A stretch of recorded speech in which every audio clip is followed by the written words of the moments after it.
Mark from the States, Mark from the States, it's Mark from the United States.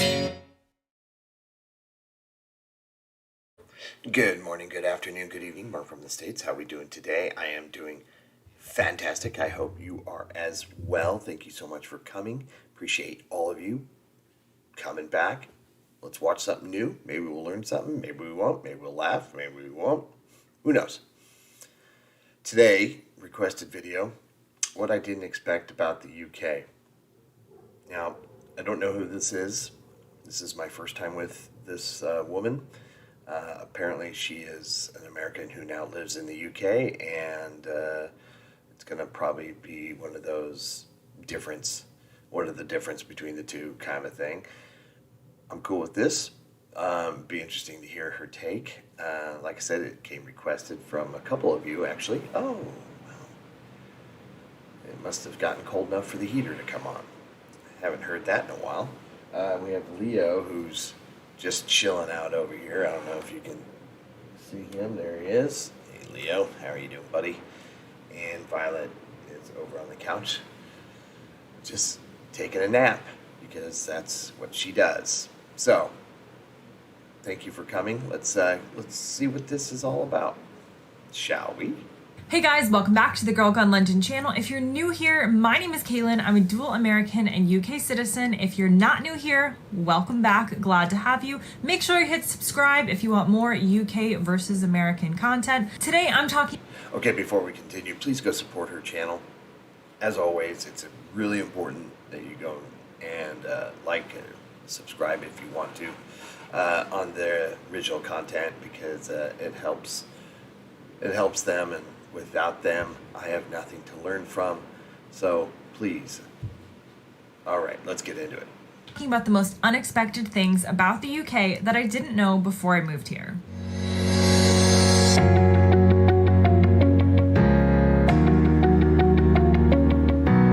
Unexpected thing number one is that transportation is really good here. And when I mean transportation, I mean public transportation. Right. So even in very rural areas, it's not uncommon to have a pretty reliable bus system.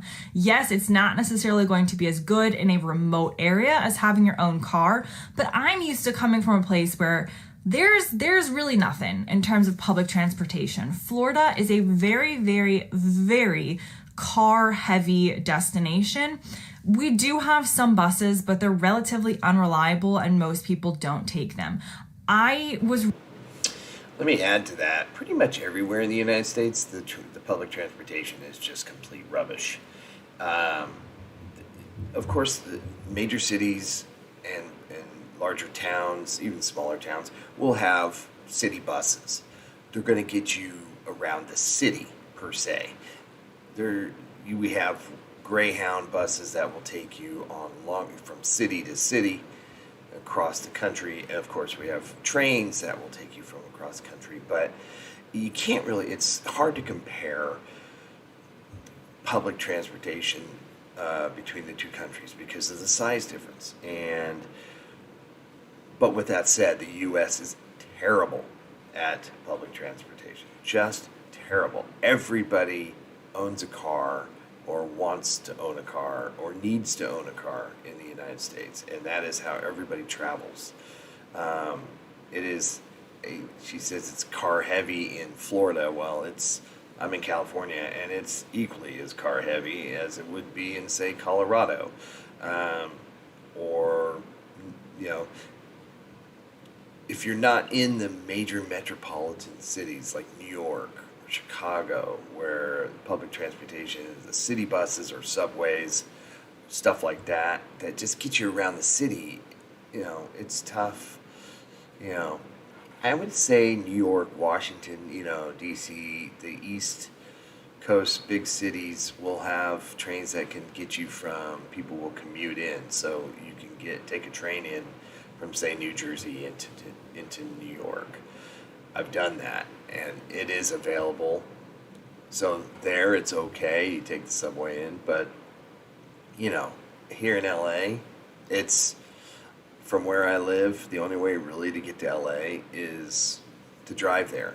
I mean, you could take a train, but it would take you forever because they're stopping at every place on the way down.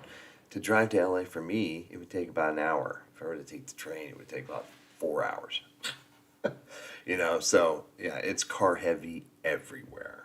Really shocked by being able to get a lot of places on buses in the UK. I knew the train system was pretty good and well connected, which it is, but you can definitely take buses and reliable buses so many more places in the UK than you can in many parts of America, even including more rural destinations. So that was definitely an unexpected but positive thing Yes, that I learned about positive. the UK when I first moved here. Absolutely. So the next unexpected thing was a mail slot. So in America, for the vast majority of homes, particularly suburban homes, we have a mailbox that is slot. outside your home, close to the street, and the mailman In the drives door. by. Yeah, of course. Very American. So in the UK, even in suburban areas, it is not common to have any sort of, I don't think I've ever seen an American style mailbox. I'm not saying they don't exist, but for the most part, you have a mail slot. And I feel like this is the wrong term for it. And somebody, to me, it's a mail slot. Letterbox. Okay, yeah. It's a slot in your door that the mail goes through. So the postman or postwoman or post person will come up to your door, slide the mail through, Sure. and it ends up in We have those. your home. I mean, there's so much to think about when you first move to the UK. I think how I would get my mail wasn't really at the top of my list. And so it's a pretty cool feature of mail here because you don't have to actually leave your house to get the mail to go anywhere or to walk to the end of your driveway. If you live again in a more suburban area, this doesn't apply to necessarily apartments or flats. But yeah, in our house, the mail just gets slid through the door, magically appears inside my home. Don't have to put on any real clothes to walk outside and get the mail. And that was an unexpected part of life in the UK. So, yes, she is right about that. The majority of homes here in America have mailboxes that are out on the curb. Allows for the mailman who's in a vehicle can just drive up, and easily put mail in your box. Now, I think that stems from the fact that back in the day, way back in the day, when the mailbox became popular, and people didn't want strangers just walking up to their front door. They would have a yard. They have a lot of houses had front yards, and they wanted, just drop the mail off there. I'll go and get it. You'll see now more modern neighborhoods, suburban type neighborhoods, will have a centralized area in the neighborhood that will cover, say, 20 homes, because nowadays they're building homes really close together, and the yards aren't as big as they used to. The homes are still big, but the yard itself isn't as big. So you'll see a centralized, it's just a giant box that has all these little, things with a key you can turn on, open up, little slots you can open, and the mailman will just come to that one little centralized thing and just dish out everybody's mail in their individual slots. I'm sure you have them too.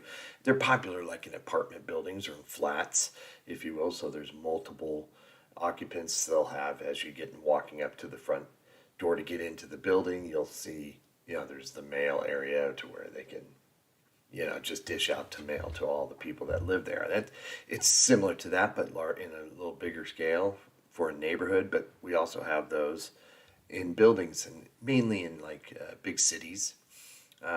You'll see who have apartment buildings will have that sort of thing, but the mailbox is still a thing. Mail slots or letterboxes, if you will, aren't really common in smaller towns and cities who have homes, but in the big cities, yes. Even in New York, you'll see it. People with those brownstone type housing where it's just home after home connected just along the street, they won't have mailboxes out on the curb, of course, because it's a big metro area that can't have mailboxes out on the street. So they do have the letterboxes. So it's not uncommon here to have letterboxes in the bigger cities for sure. But yeah, cool. Yeah, I can imagine that's if you don't expect that or haven't seen that, you probably kind of trip out just sitting in your home, and all of a sudden you hear the slot open and stuff is, your mail's thrown in. So I can imagine it's probably a shock. Okay, so another unexpected thing was that you have to turn on an outlet. So it has an actual off and on switch in the UK, and you have to make sure that it is on in order to charge things. So I did not expect this because I had never plugged anything in the UK before moving here. And genuinely, I am now a British citizen. I'm now a full British citizen. Yesterday, after being here for 10 plus years, I forgot to turn on the actual switch to the outlet and thought I was charging something. Turns out I wasn't. It still happens to me to this day because in the States, our outlets are just always on. So you plug something in, it's charging. You take the plug out, it's no longer charging, but there's no actual switch that you need to turn on for that electric current to flow through. So turning on your electrical outlets before you use them was definitely an unexpected thing that I had to learn when living in the UK and still apparently have to learn. We're not going to go into the detail. We've already covered this in a prior video, but yeah, the electrical outlets over where you live are far better. Yeah, we'll just leave it at that. The next unexpected part about life in the UK was something called a washing up bowl, or what I used to call a washing up bucket because it looks more like a bucket to me than a bowl. But essentially, it is something that many UK households will use. And I've had the occasional American tell me their family did this, but it is much less common in the US. And so what it is it's a bowl that you put in your sink, and you essentially use this now as your sink for washing things up. So you would put the water and the soap and the dishes in this bowl within your sink to do your dishes. Again, this was very foreign to me when I first moved here. I've never heard of this. I don't like a washing up bowl. I've started this discussion and this battle between those of us who do and don't before.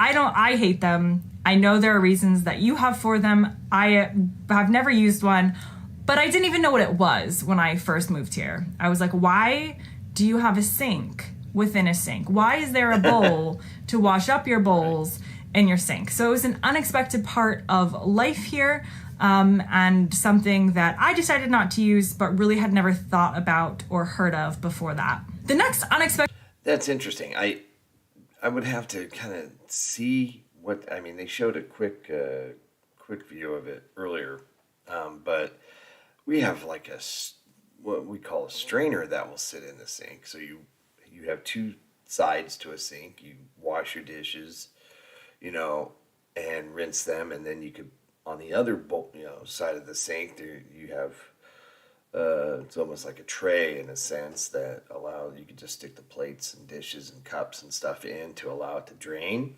So they're not just sitting in the sink. So you can stack things and that sort of thing. Place to put the silverware, utensils, and then. But most people have a dishwasher, so they usually go into the strainer, and then I take them out of that and throw them in the dishwasher. And to actually have a bowl in the sink, and I'm sure a lot of you are going to explain the whole point of it, and if you do use it, the how you would use it is probably better.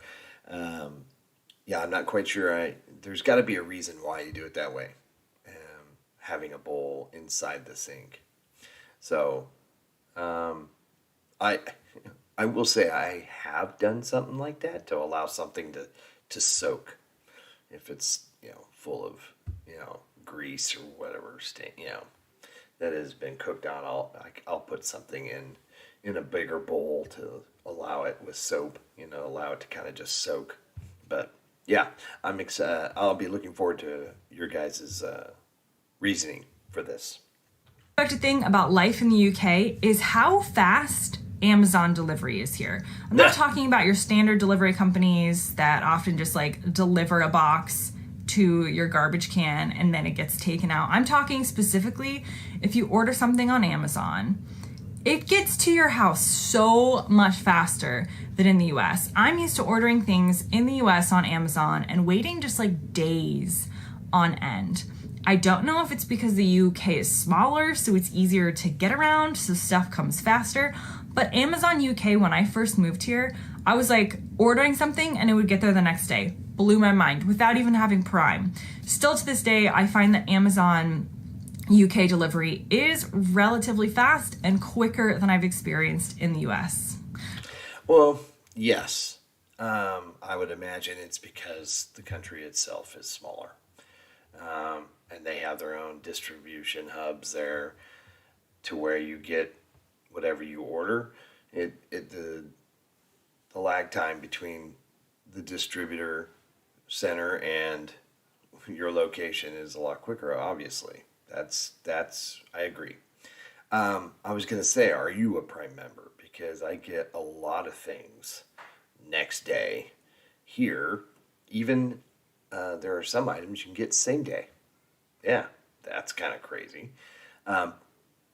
So it just depends what you're ordering, I guess. There are some things I do have to wait a week for 4 5 days because they're coming from the other side of the country. It takes a little while to get there. But yeah, definitely country size. Definitely, I would imagine. But that's cool. It's always nice when you order something and have it, and it does show up quick. It's very good. Yeah, I don't know about you when you order Amazon. When I order on Amazon, I am a Prime member. I definitely will, pick the item that will get to me quicker most of the time. Sometimes it's not the best item, but... The next unexpected thing about life in the UK when I first moved here was the different vacation destinations that people would go to. Now, this makes sense in hindsight, but because of the location of the UK and just because of certain things like holiday time and things like that, there are some countries like Thailand and Australia that it's much more common to come across someone in the UK who has been to those places.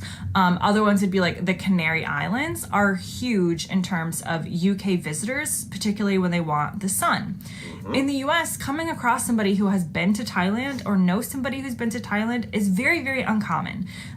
We, as a culture and as a country in a certain location, have our own vacation destinations and own favorite international places to go to. And I know that this also varies country by country. Every country has this, but it's just something that I didn't think about when moving to the UK. And so I've kind of learned over time the places that Brits tend to go to on vacation, and they don't often line up with places that my American friends and family, even when traveling internationally, would have gone to. One of the reasons is a lot of times Americans travel internationally, they come to the UK.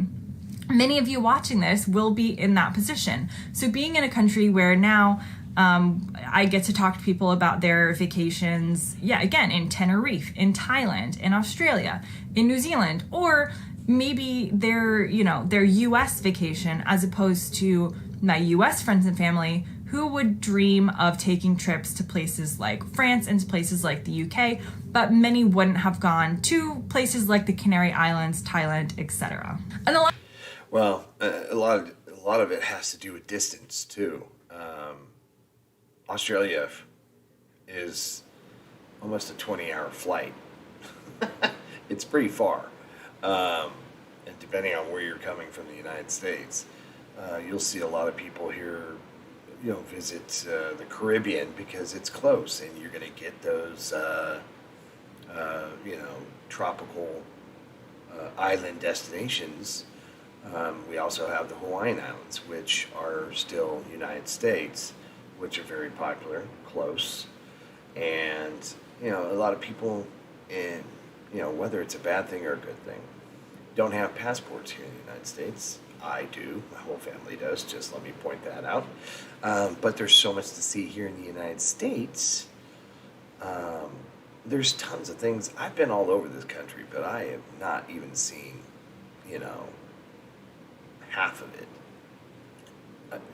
There's so much to see just here in the States, and you don't have to go through the whole point of international traveling and having a passport and all that stuff. So you can drive to a lot of the places, So it certainly has to do with distance.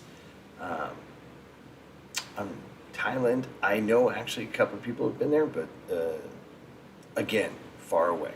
It's far away. So, and if you want to go experience, there are closer places that you could visit that were they're nothing like Thailand, but you could certainly get tropical by going to the Caribbean or Mexico, and get down to like Cabo San Lucas or Cancun or something like that. Anyway, but yeah, I would say it's because it's, and of course, yes, I do want to come to the UK. If I'm gonna get on a plane for a long time, because it takes about 5-6 hours to get to New York from me, and then from New York to the UK, it's another 3-4 hours? Is it longer than that? So we're looking at like 8-9 hour flight from where I live, which isn't ideal, but because I don't like to fly, or at least it's not so much don't like flying, I don't like to be on a plane for a long time. But that is so manageable for me then compared to like going to Thailand or even Australia, which I do want to go to Australia, but God, that's a journey. It's a journey, and we have such. Here's another thing, and I'm sorry to keep rambling here. Vacation time. Our vacation time is very precious. We don't get a ton of it, most Americans, and you don't want to spend most of your vacation traveling to the destination. So, right? You have that conundrum. So that might play into a lot of it too. Last unexpected thing that I had to learn about life in the UK was the idea that often houses have names and not numbers. So this is going to be much, much more common if you're in a more rural area. It doesn't necessarily apply like my neighborhood and my estate, we have numbers. We don't have house names. But so sometimes like the actual address that you write on the envelope, I can't even think of an example name, but it would be something like, I don't know, like Blue Cottage. Just that's an example. And that's the actual name. It's like Blue Cottage, blah, blah, blah city, United Kingdom. I don't know if they have actual numbers associated them for any sort of reason. I don't know how the post people, I guess like who are new to the route would have to, I guess, just read every name. But if you see a lot of homes in the UK, in areas like the Cotswolds again, or more kind of rural country-ish areas, or fancier, nicer houses, you're usually going to see, instead of a number near the front door, you're going to see the actual like name of the house. This is not something I had ever come across or I'd ever heard about in Florida. Even very fancy houses, they wouldn't be named. They would still have numbers, a numbered address. So this was something definitely that I had to get used to and is a really fascinating part of life in the UK. Okay, so that brings us to the end. Before she let her go out, we every place has a number, and you know what, I could be wrong, but I would imagine there is some physical address to those. But if they're in the rural areas, correct me if I'm wrong, and they're known for that name, so it's just easier to put the name of the house or building or what have you. We have names of not our own living, but if there's some historical point of building, the building has the name that it would go by, such and such house, or whatever.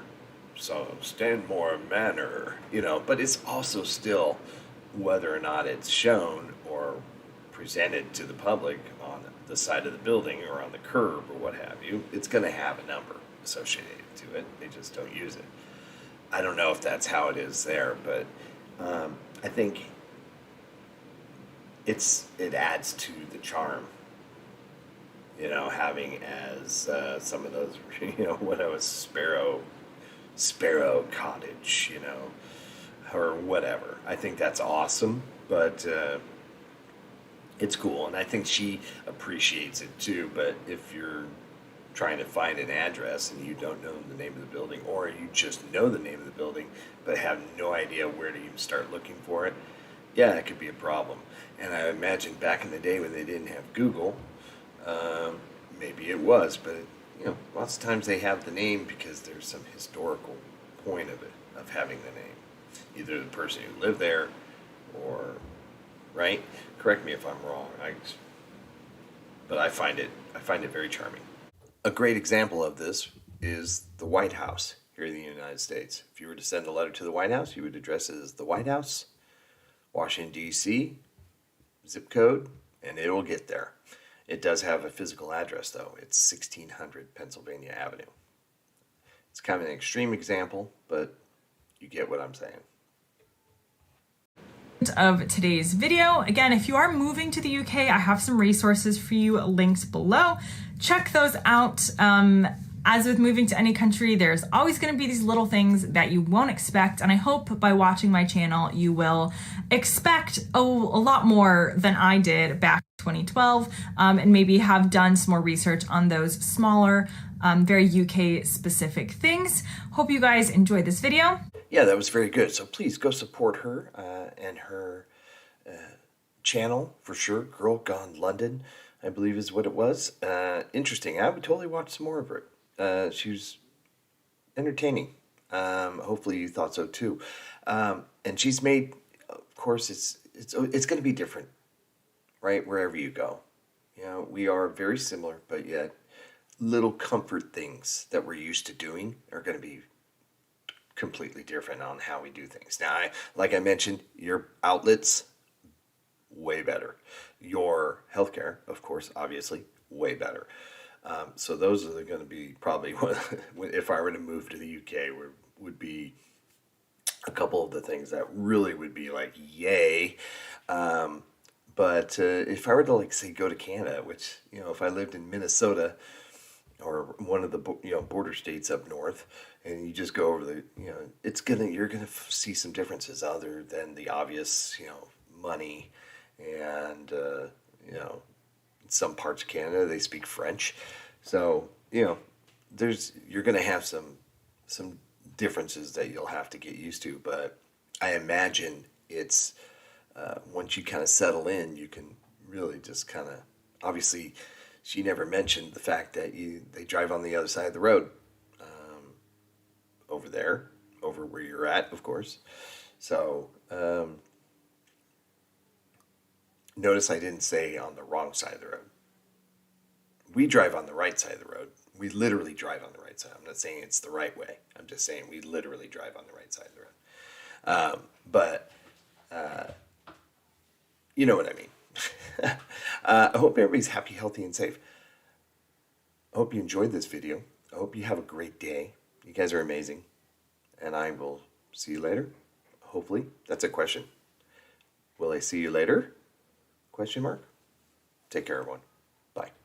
Mark from the States, Mark from the States, it's Mark, and he's from